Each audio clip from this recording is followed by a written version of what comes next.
পাশে পাশে বসে, পায়ে পায়ে কখনো চলে যায় দূর। এ জীবন উদযাপনের সুর, রেডিও রেডিও যাদবপুর, এগিয়ে চলার সুর, radio radio Jadavpur. 90.8 MHz community radio, Jadavpur university.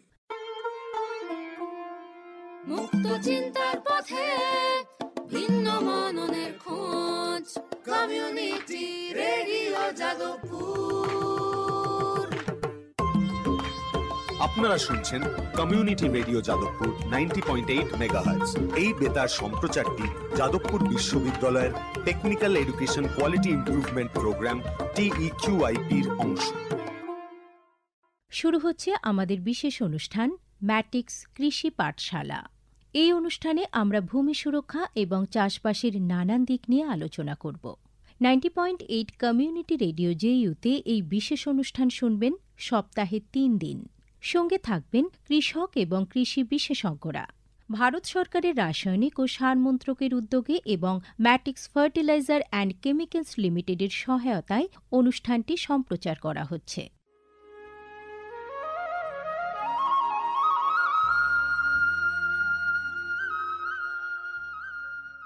অর্থনৈতিক বিষয় সংক্রান্ত ক্যাবিনেট কমিটি তাদের 28 জুন 2023-এর সভায় PM প্রণাম নামক একটি প্রকল্প অনুমোদন করেছে।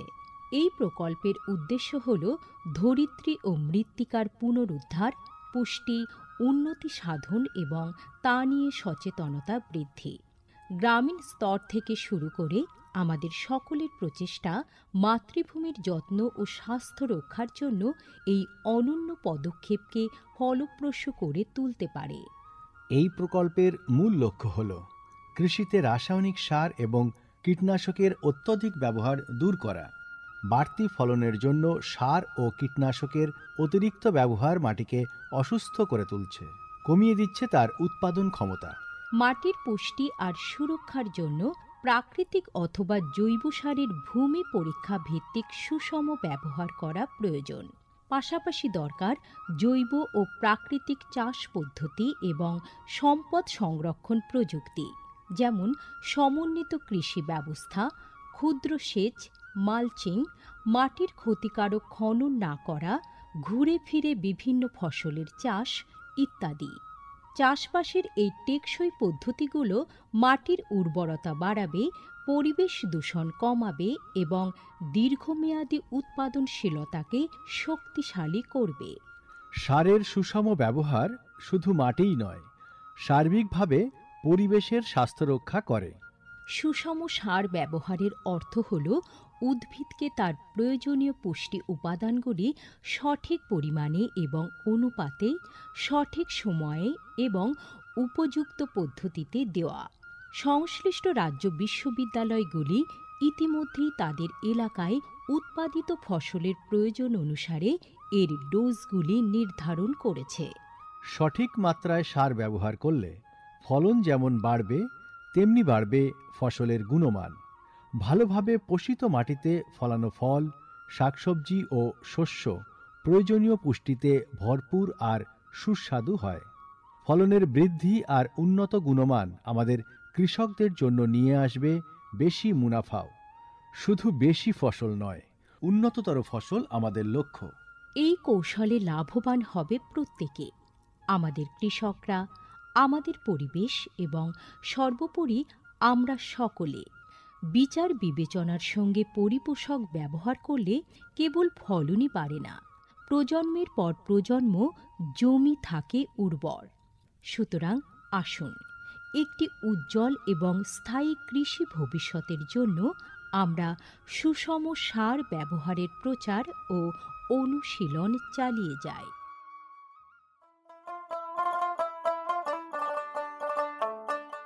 বিকশিত ভারত সংকল্প যাত্রা বা VBSY এর একটি গুরুত্বপূর্ণ অংশ হল ভারত সরকারের সার বিভাগ দ্বারা PM প্রণাম স্কিম এবং কৃষিতে ড্রোন ব্যবহারের প্রচার।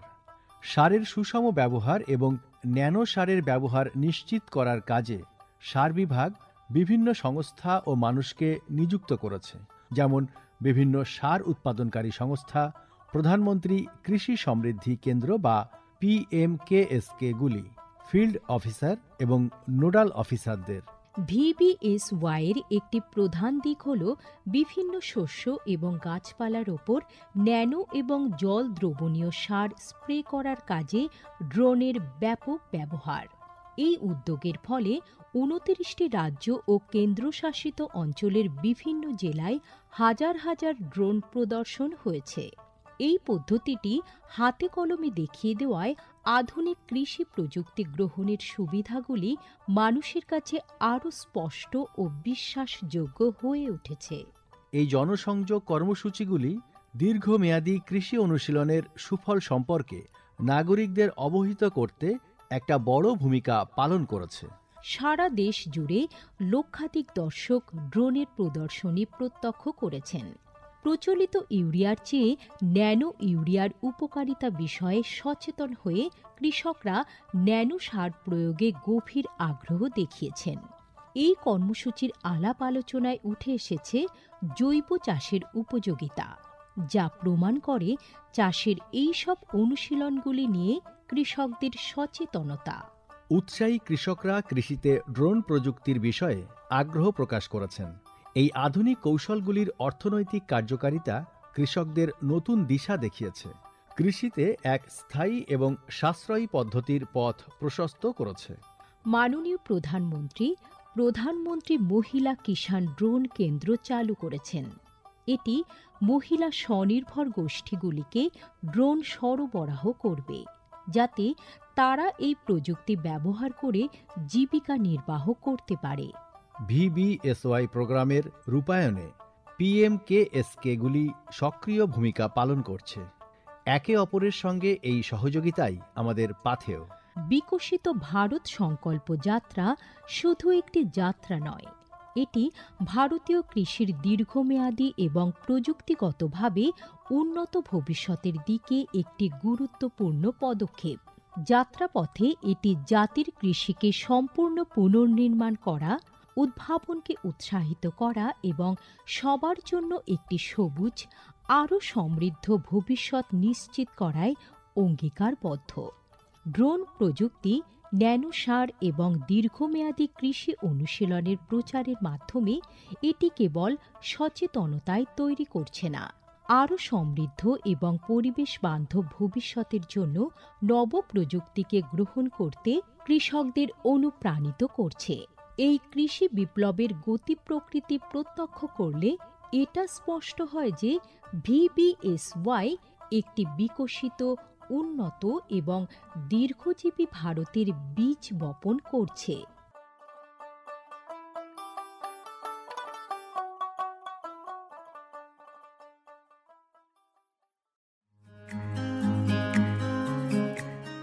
ভারতের যে সার কোম্পানিগুলি সবচেয়ে দ্রুত গতিতে বৃদ্ধি পাচ্ছে, ম্যাটিক্স ফার্টিলাইজার্স অ্যান্ড কেমিক্যালস লিমিটেড তার মধ্যে অন্যতম। পশ্চিমবঙ্গের পানাগড়ে অবস্থিত তাদের কারখানায় বছরে 12.5 লক্ষ টনের ওপর ইউরিয়া সার উৎপাদন হয়। ভারত সরকারের গ্রিনফিল্ড প্রজেক্ট হিসেবে স্বীকৃত এই কারখানায় তৈরি হয় ডক্টর ফসল। ইতিমধ্যেই যা পূর্ব ভারতের সর্বাধিক বিক্রিত ইউরিয়া সার হয়ে উঠেছে। কৃষি উন্নয়ন ও ভূমি সুরক্ষা, ক্ষুধা, অপুষ্টি ও দারিদ্র্য দূরীকরণ, গ্রামীণ এলাকা ও বস্তি উন্নয়ন, লিঙ্গ সাম্য, পরিবেশ, স্বাস্থ্য, শিক্ষা ইত্যাদি নানান বিষয়ের উপর জোর দেয় ম্যাটিক্সের CSR প্রকল্পগুলি।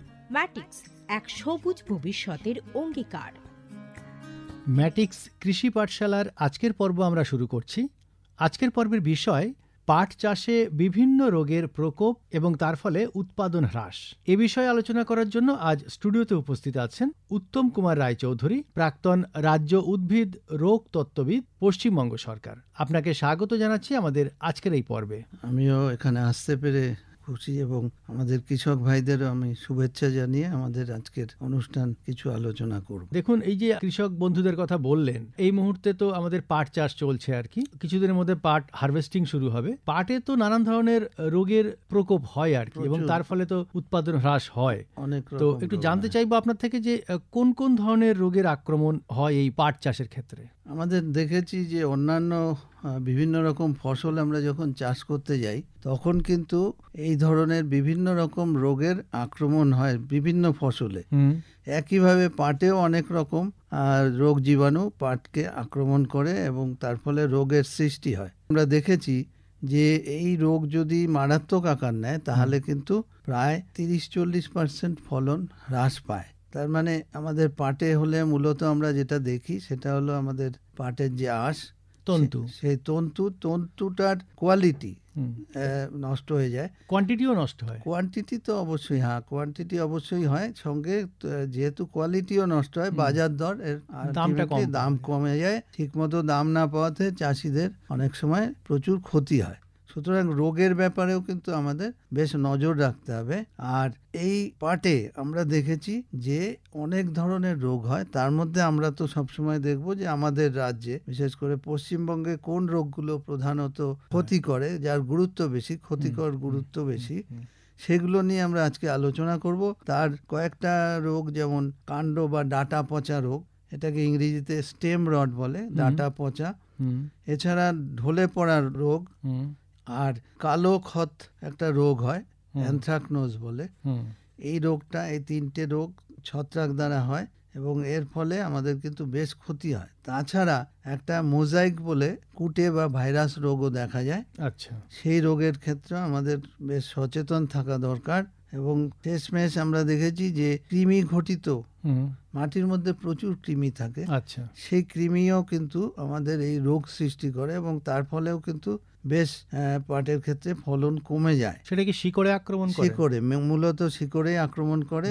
এছাড়া আরো কয়েকটা রোগ আছে, কালো ব্যান্ড বা গোড়া পচা একটা রোগ হয়, পাউডারি মিলডু একটা রোগ হয় এবং চারা ধসা, এরকম আরো 4-5টা রোগ পশ্চিমবঙ্গে আমরা দেখতে পাই। কিন্তু তার ফলে ততটা ক্ষতি হয় না যতটা ওই প্রথম 5টা রোগ বললাম, যে 3টে ছত্রাক এবং একটা কৃমি জাতীয় এবং আর একটা কুটে বা ভাইরাস জাতীয়, এগুলো বেশি ক্ষতি, এগুলো অনেক বেশি হয়। আচ্ছা, এই যে রোগগুলোর কথা বললেন আপনি, লাস্টে যেটা বললেন যে চারা ধসা, তো এই চারা অবস্থাতেই কি এই রোগটা হয় নাকি? মানে বলতে চাইছি যে রোগ ঠিক কোন কোন পর্যায়ে হয়, কোন কোন সময়ে হয় এবং গাছের কোন কোন অংশে হয়? বিভিন্ন রোগ অ্যাকচুয়ালি বিভিন্ন সময় বিভিন্ন পর্যায়ে হয়, তো সেটা রোগের ক্ষেত্রে ডিপেন্ড করে। তো সেক্ষেত্রে আমরা যদি প্রথমেই এই পাটের সব থেকে মারাত্মক রোগ, এটা পাটের ডাঁটা পচা বা কাণ্ড পচা রোগ, প্রথমেই আমাদের চেনাটা একটা লক্ষণটা আমাদের জানা দরকার, নাহলে মাঠে গিয়ে বুঝতে পারবো না। আমার যদি মানুষের যেমন জ্বরের জায়গায় যদি পেট খারাপের ওষুধ দিই, যে ক্ষতি হতে পারে এখানেও তাই হবে, এবং লাভ হবে না, লাভ তো হবে না, খরচ হবে, লেবার কস্ট যাবে, ওষুধের খরচা যাবে। সেক্ষেত্রে আমাদের এই রোগ লক্ষণগুলো আগে নির্বাচন করতে হবে যে এটা কি হয়েছে।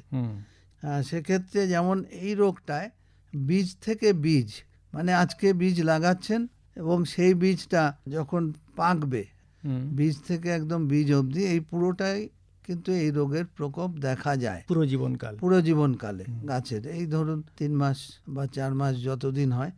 তা সেক্ষেত্রে আমাদের খুব সচেতন থাকতে হবে। প্রথমে যেটা বললাম বীজ থেকে বীজ, তার মূল কারণ হলো বীজের মধ্যে এই রোগ জীবাণুগুলো থেকে যায়। আচ্ছা, যদি আগের বারের রোগ জীবাণু গাছ থেকে আমরা বীজ নিই, সেই জন্য ওই বীজটাকে আমাদের সাবধান থাকতে হবে। এখানে কি হয়, জন্ম শুরু হয় গাছের, তখন শুরুতেই ওই যেহেতু বীজের মধ্যে এই জীবাণুটা রয়ে গেছে, অথবা মাটির মধ্যে এই জীবাণু প্রচুর থাকে, এটা একটা ছত্রাক, নাম হলো ম্যাক্রোফমিনা।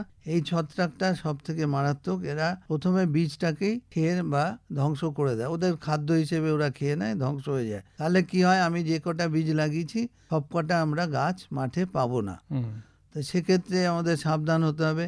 2 নম্বর হলো শেকড়ে দাগ। তো শেকড়ে দাগটা কেমন, শেকড়ে আমরা দেখেছি প্রথমে হালকা বাদামি একটা দাগ হয়, তারপরে এই দাগটা আস্তে আস্তে পুরো শিকড়টাকে গাঢ় বাদামি অবস্থায় নিয়ে যায় এবং এর ফলে শিকড়গুলো পচে যায়। তো সেক্ষেত্রেও কিন্তু শিকড় দ্বারাই তো আমরা জানি খাদ্য পড়ে যায়, সারা গাছে ছড়িয়ে যায়। তো সেক্ষেত্রে আমরা ওই গাছ থেকেও দেখবো যে কোনো তন্তু বা পাট পাচ্ছি না, কারণ গাছটাকে ওরা মেরে দেয় জন্ম অবস্থায়, শিকড়টাকে আক্রমণ করছে, ওটাকে পচিয়েও দেয়। আচ্ছা, শিকড়টা থাকেই না, সুতরাং গাছটা দাঁড়িয়ে থাকার মতো অবস্থায় থাকে না, পড়ে যাবে। সুতরাং এইটার একটা পর্যায় এই রোগের। এছাড়া যদি আমরা দেখি যে মাটি সংলগ্ন যেই জায়গাটা পাটের, সেই জায়গাটায়ও কিন্তু আক্রমণ করতে পারে। কিরকম, প্রথমে একটা সেখানটায় কি হয়, একটা ছোট্ট বাদামি দাগ, যেটা আমরা সাধারণত বুঝি না, সেটা আস্তে আস্তে বড় হয়, বড় হয়ে পুরো কাণ্ডর গোড়াটাকে ঘিরে নেয়।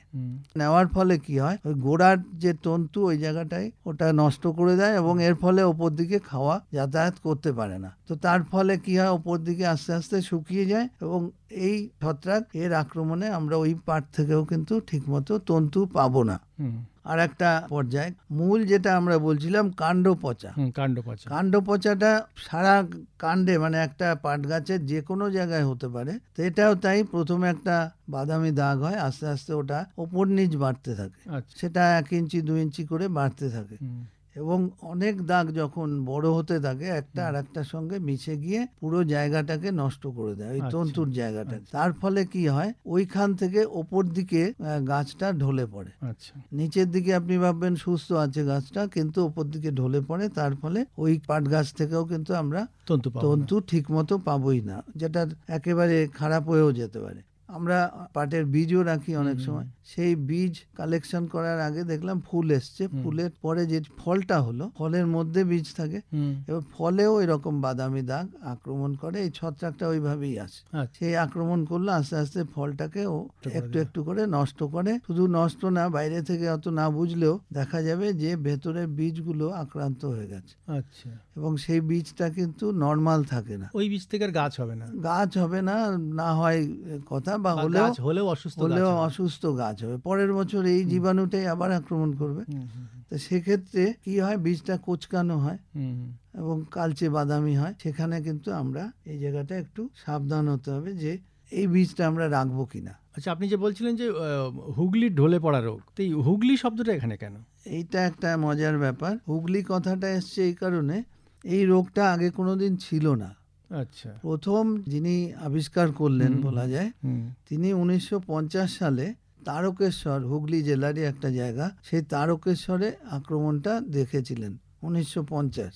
এবং তখন এই জীবাণু এবং কি রোগ এরকম এরা আমাদের গবেষকরা নিরন্তর কাজ করে চলে। যেমন ব্যারাকপুরে আছে, টালিগঞ্জে আছে আমাদের এই পাট গবেষণা কেন্দ্র, সেখান থেকে ওনারা দেখেছেন যে এই রোগটা নতুন ভাবে এসছে, যেটা আমাদের রাজ্যে ছিল না। আচ্ছা, তো যার জন্য এই রোগটার নামই হয়ে গেছে হুগলি উইল্ট। এই রোগের লক্ষণগুলো যদি একটু, মূলত একটা ব্যাকটেরিয়া এটা আক্রমণ করার ফলে এই রোগটা সৃষ্টি হয়।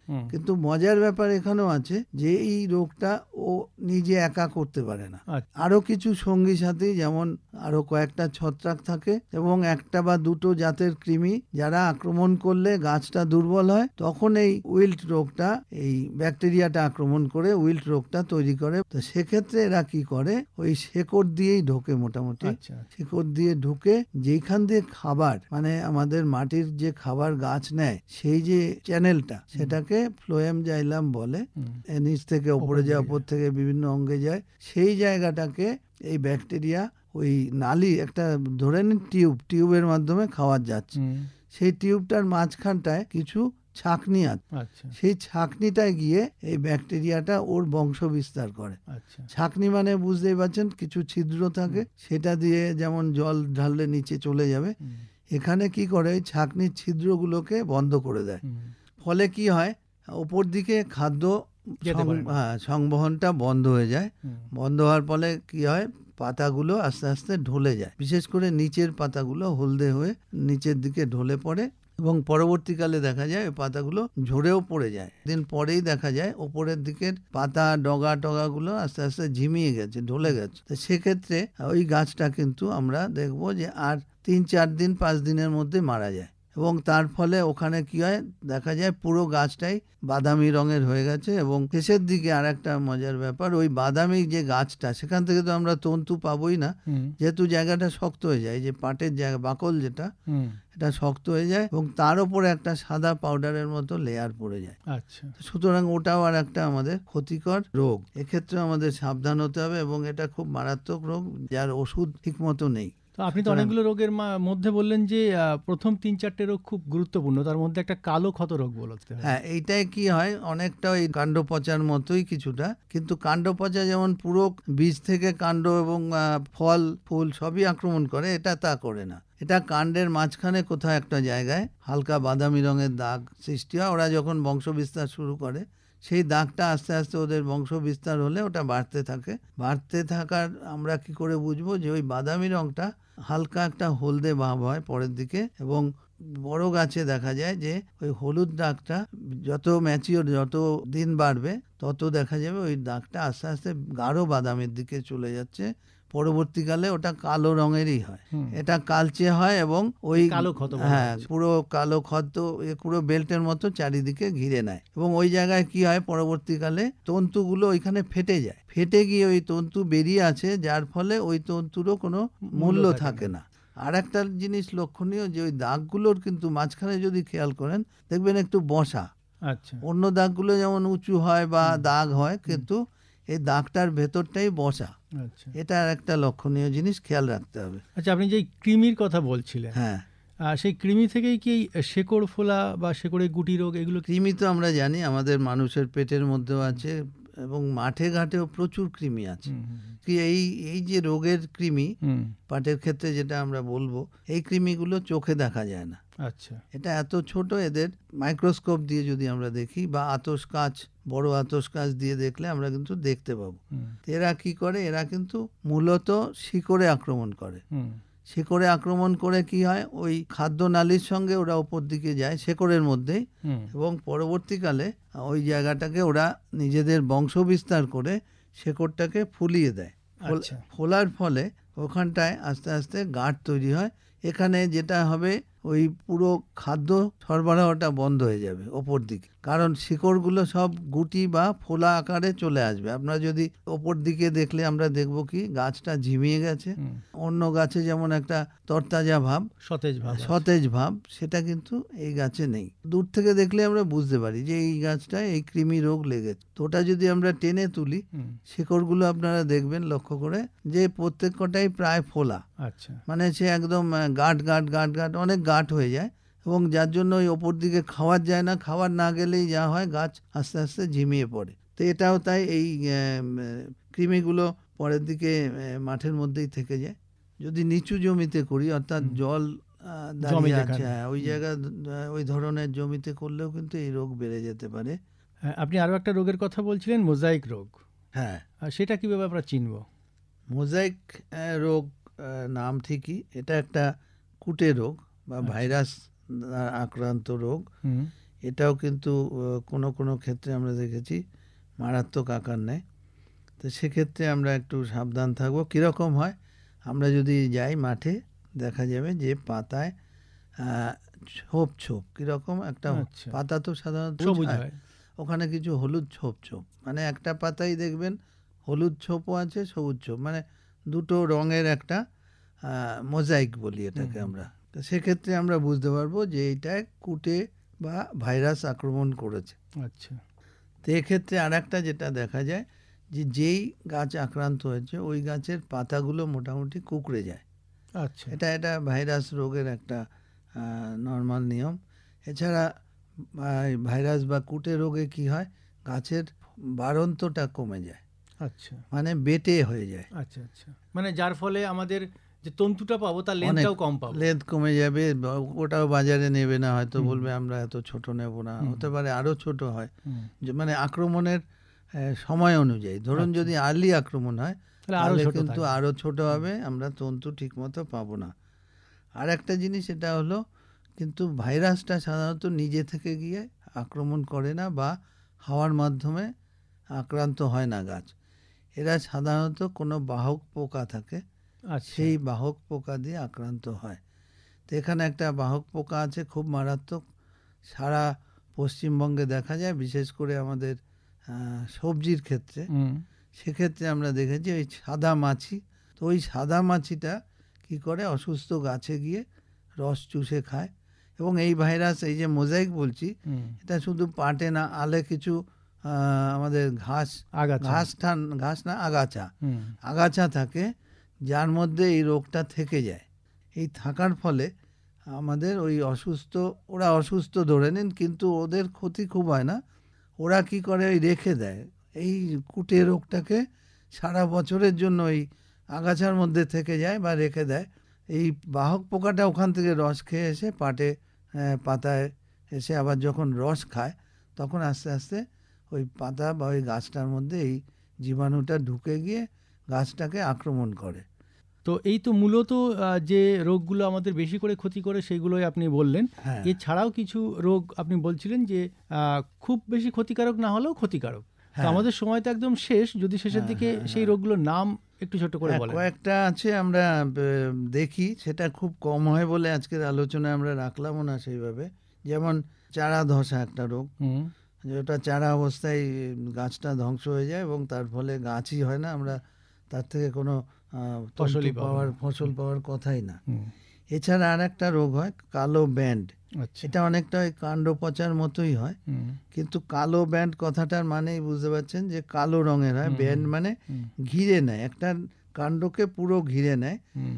এছাড়া গোড়া পচা আমরা যেটা বলেছিলাম, ওই যে গাছের মাটি সংলগ্ন যেই জায়গাটা, ওখানে আর একটা জীবাণু আছে, এটা ওই ছত্রাক না যেটা কাণ্ড পচায় ছিল, ম্যাক্রোফোমিনা বলে। এটার ক্ষেত্রে স্ক্লেরোসিয়াম বলে। আচ্ছা, অন্য জীবাণু। ওই জীবাণুগুলো মাটির থেকেই এই গাছে এসে আক্রমণ করে এবং গোড়ায় আক্রমণ করে। গোড়াটায় আমরা যদি লক্ষ্য করি দেখব যে ওই গাছটা আক্রান্ত হয়েছে এবং গোড়ায় সাদা সাদা কিছু সর্ষে দানার মতো দানা দেখা যায়, এই জীবাণুরই বংশধরেরা। এছাড়া পাউডারি মিলডিউ এই একটা রোগ, এটা আমরা বুঝতেই পাচ্ছি যে পাউডারের মতো একটা রোগ, মানে পাউডারের গুঁড়ো গুঁড়ো যেরকম হয়, প্রথমে পাতায় দেখা গেলেও আমরা বুঝতে পারি না, হালকা জায়গাটা সবুজ পাতাটা হালকা একটা ভেজা দাগ চলে আসে পুরো পাতাটাকে, এবং পরের দিকে পাতার গোড়াটা এবং কাণ্ড পুরো জায়গাটায় পুরো সাদা পাউডারের মতো একটা এই জীবাণুগুলোর বংশধর এদের দেখা যায়। আচ্ছা, তো এই জিনিসগুলো আমরা মোটামুটি এই রোগগুলো আমরা পাটের ক্ষেত্রে পেয়ে থাকি। আমরা শ্রোতা বন্ধুকে জানিয়ে রাখবো যে পাট চাষে বিভিন্ন যে রোগের প্রকোপ এবং তার ফলে উৎপাদন হ্রাস পায়, সেই সম্বন্ধে আমাদের আজকের এই আলোচনা। তবে আমরা পরবর্তী এপিসোডে এই রোগের নিরাময় কিভাবে হবে সেটাও আমরা শুনব। তো আজকের ম্যাটিক্স কৃষি পাঠশালার এই পর্ব আমরা এখানেই শেষ করব। আজকের বিষয় ছিল পাট চাষে বিভিন্ন রোগের প্রকোপে উৎপাদন হ্রাস। এ বিষয়ে আলোচনা করলেন উত্তম কুমার রায়চৌধুরী, প্রাক্তন রাজ্য উদ্ভিদ রোগ তত্ত্ববিদ, পশ্চিমবঙ্গ সরকার। আপনাকে অনেক অনেক ধন্যবাদ। ধন্যবাদ।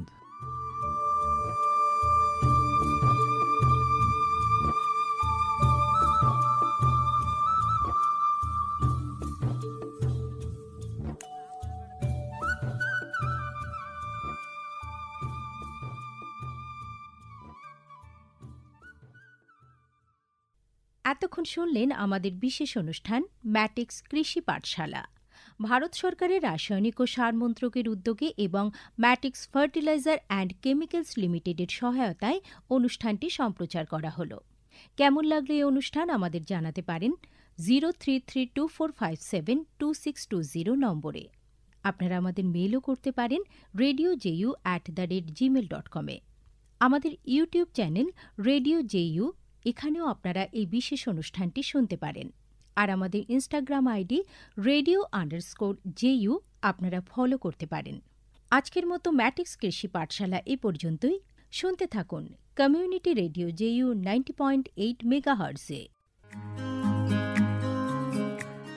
ভারতের যে সার কোম্পানিগুলি সবচেয়ে দ্রুত গতিতে বৃদ্ধি পাচ্ছে ম্যাটিক্স ফার্টিলাইজার্স অ্যান্ড কেমিক্যালস লিমিটেড তার মধ্যে অন্যতম। পশ্চিমবঙ্গের পানাগড়ে অবস্থিত তাদের কারখানায় বছরে 12.5 লক্ষ টনের ওপর ইউরিয়া সার উৎপাদন হয়। ভারত সরকারের গ্রিনফিল্ড প্রজেক্ট হিসেবে স্বীকৃত এই কারখানায় তৈরি হয় ডক্টর ফসল। ইতিমধ্যেই যা পূর্ব ভারতের সর্বাধিক বিক্রিত ইউরিয়া সার হয়ে উঠেছে। কৃষি উন্নয়ন ও ভূমি সুরক্ষা, ক্ষুধা, অপুষ্টি ও দারিদ্র্য দূরীকরণ, গ্রামীণ এলাকা ও বস্তি উন্নয়ন, লিঙ্গ সাম্য, পরিবেশ, স্বাস্থ্য, শিক্ষা ইত্যাদি নানান বিষয়ের উপর জোর দেয় ম্যাটিক্সের সিএসআর প্রকল্পগুলি। ম্যাটিক্স এক সবুজ ভবিষ্যতের অঙ্গীকার। মুক্ত চিন্তার পথে ভিন্ন মননের খোঁজ, কমিউনিটি রেডিও। যাদবপুর। আপনারা শুনছেন কমিউনিটি রেডিও যাদবপুর 90.8 মেগাহার্টজ। এই বেতার সম্প্রচারটি যাদবপুর বিশ্ববিদ্যালয়ের technical education quality improvement programme TEQIP-র অংশ। দূরে সে পাশে বসে পায়ে পায়ে কখনো চলে যায় দূর। এ জীবন উদযাপনের সুর, radio radio Jadavpur.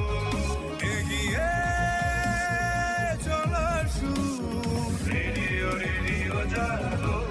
90.8 megahertz community radio Jadavpur university.